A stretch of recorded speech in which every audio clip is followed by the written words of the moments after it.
bidakundira muntu bwe kurwisobanurira urukundo rudukundira kugibwami tutikandagira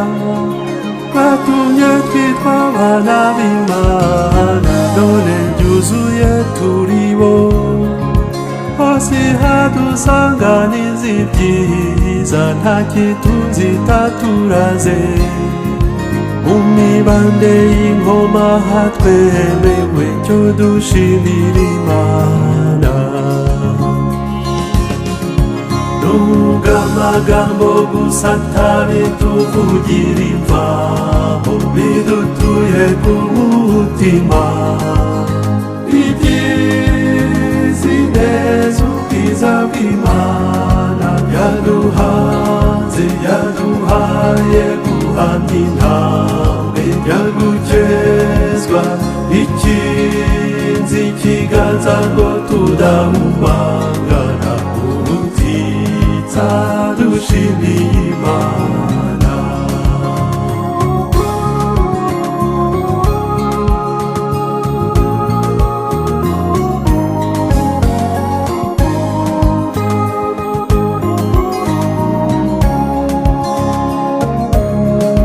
soko y'ibitabarika yabanzi tubanza imbere yatwambitse ikamba ry'ikuzo n'uburanga hafi nkayo baga yatujwe mu mateka y'Imana itaha iwacu iturirwa hagati akidutahuye nubwo amagambo gusa atabituvugira imvaho bidutuye ku mutima ibyiza ineza ubwiza bw'Imana byaduhanze yaduhaye guhamya intambwe byagukezwa ikinzi ikiganza ngo tudahumangana ubutitsa dushimiye Imana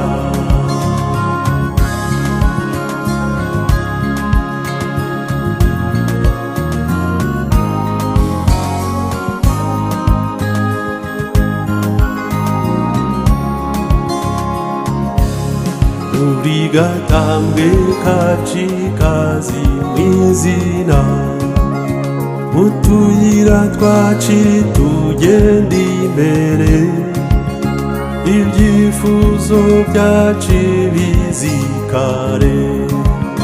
ntahaba hihishwa niyo nzira nzima ntiyakemera kutuzimiza yansiga izindi katugarura nubwo amagambo gusa atabituvugira imvaho bidutuye ku mutima ibyiza ineza ubwiza bw'Imana byaduhanze yaduhaye guhamya intambwe byagukezwa ikinzi ikiganza ngo tudahumangana ubutitsa dushimiye Imana nubwo amagambo gusa atabituvugira imvaho bidutuye ku mutima ibyiza ineza ubwiza bw'Imana byaduhanze yaduhaye guhamya intambwe byagukezwa ikinzi ikiganza ngo tudahumangana ubutitsa dushimiye Imana